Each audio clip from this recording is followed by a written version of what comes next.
What is the difference between a spell that is good for players to use and select versus one that is great for the GM to use against the players? Let's consider this question with an example from a spell published recently in Impossible Magic in Pathfinder 2nd Edition. Hey everyone, Utkarsh from Spirit Bell Games here. A few years back, a D&D 5e YouTuber by the name of Treant Monk made a video that really resonated with me, in which he talked about what spells he likes as a GM, which he wouldn't pick usually as a player. And the why part was the key insight of that video. The first thing he said was that for a GM, you're not necessarily looking for maximal mechanical effectiveness.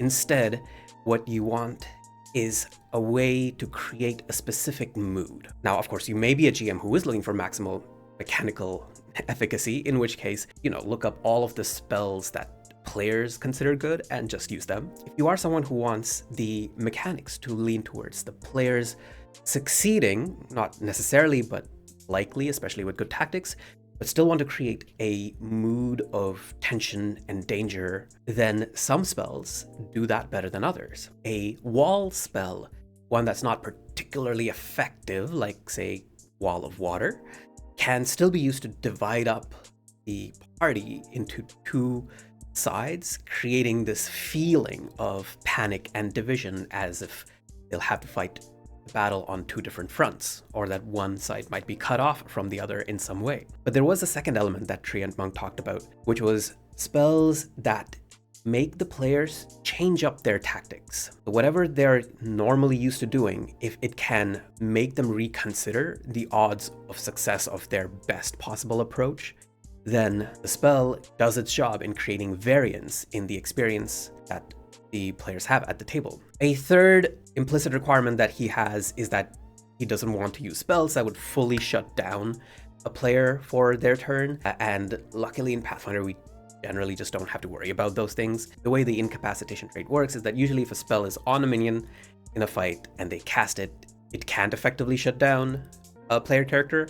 And if it's a boss level character who's casting an incapacitation spell that does have a pretty high degree of total shutdown, then that is a special event which could still be countered with things like Dispel Magic. In addition to these three properties, I will posit a fourth property of what makes a particularly good GM spell, which is that it plays upon the asymmetry between how players function with their player characters and how the monsters function. The monsters we know are usually just going to have a expected lifetime of 2 to 3 rounds. They're not going to be healed. They're not going to get death saving throws, whereas player characters are going to get all of these benefits. What if you had a spell that exploited that? And this is where we get to the spell from Impossible Magic.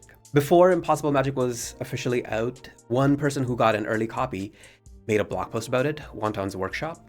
And in that, they rated all of the spells in terms of their usefulness to players. One spell they rated red, correctly so, was Imprinting Hand, a spell which is 2nd rank, 2 actions, touch range with a Fortitude save, and if the target fails the save, they take 8 points of force damage, and the next instance of healing that they receive is reduced by 8 points. As the blog post correctly pointed out, wouldn't it be just better for a player character to just use a spell that dealt 16 points of damage on a failure instead? Or actually any spell more than 8 points of damage, because monsters are unlikely to be healed, and so you're not likely to get value from that healing prevention.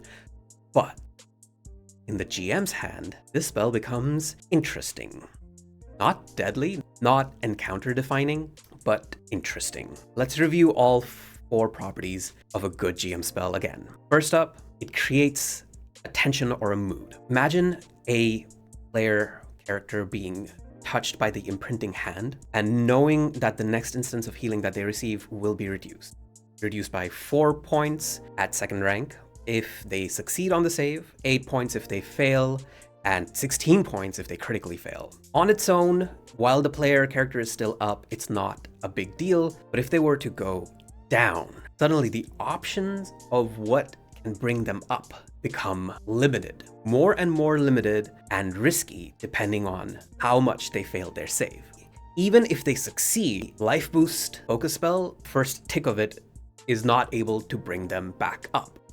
Even if they succeed, a minor healing potion or a minor elixir of life or a first rank 1 action heal spell only has a 50% chance of restoring enough hit points to bring them back up. Would the party members use those actions and resources on a 50-50 chance, on a coin flip? And things get worse when they fail. If they fail, then even the 2d8 healing options like Battle Medicine, Ocean's Bomb, a second rank 1 action heal spell, all of these have a 44% chance of not bringing the player back up.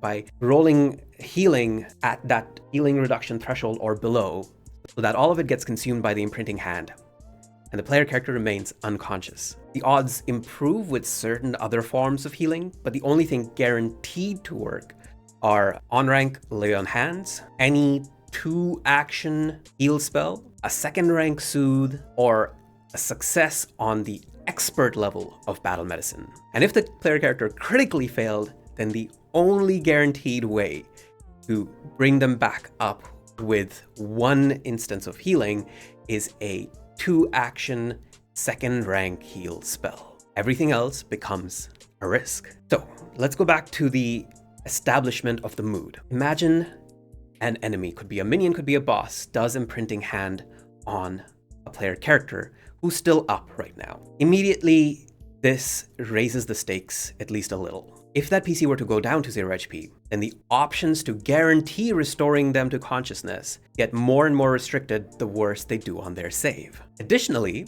if you are the type of GM who doesn't usually like to pick on a single character because enemies tend to spread out their attacks, then Imprinting Hand gives you a good in-universe reason for having enemies focus their fire on one target. This one has a healing reduction on them, so everyone focus your fire. All of these things raise the stakes, the tension at the table, and create that exciting mood. Second property of a good GM spell is also in play, that the players now have to think through their tactics. Now, of course, if their only healing option was always going to be a Divine Font 2-action heal, then they are sort of in the clear. But even then, a cleric is expecting their max rank 2-action heal spell to not just bring a player back up, but to give them a good HP buffer, which the Imprinting Hand spell can eat away more and more depending on what level of failure it is.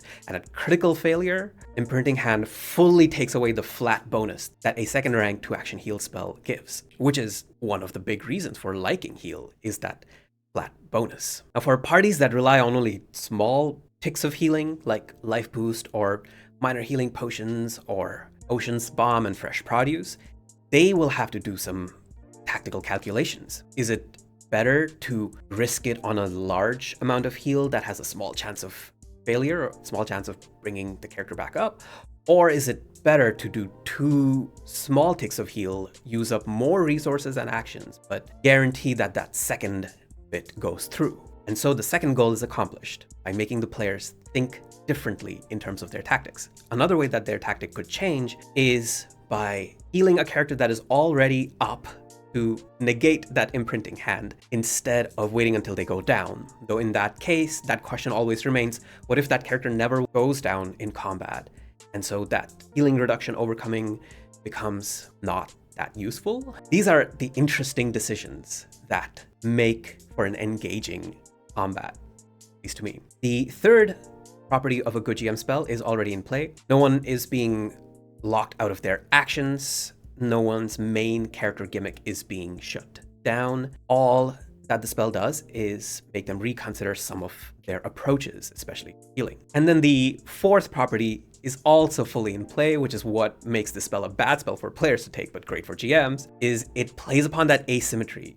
Player characters are going to bring some amount of in-combat healing options with them, and are likely going to be healing one another in every threatening combat, let's say, whereas enemies, not necessarily. And so by combining all of these in one, I think that Imprinting Hand should be a great tool in any GM's toolbox when facing any kind of intelligent humanoid or even non-humanoid enemies that can cast spells, but especially if it could be given to a minion that goes up, casts the spell, marks a target, even on a success, and then is allowed to then just die by having done their part in creating that extra little bit of tension in that combat.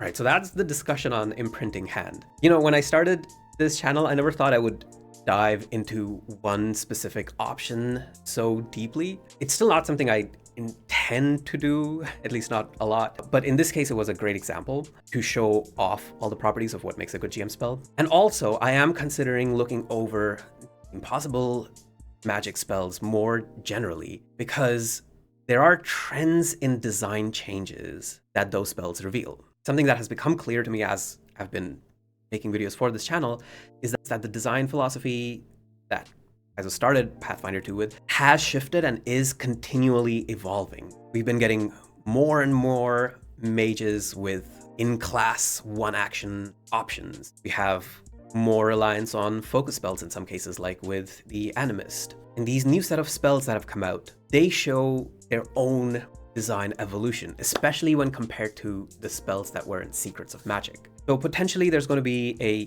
future video that talks about this evolution of design as gleaned from the spells published in Possible Magic. If there's any particular spell that you are interested in me talking about, especially when compared to a previously existing spell, let me know down in the comments below, and I will consider adding it to the next video's discussion. For now, this is me signing off, wishing you all engaging games.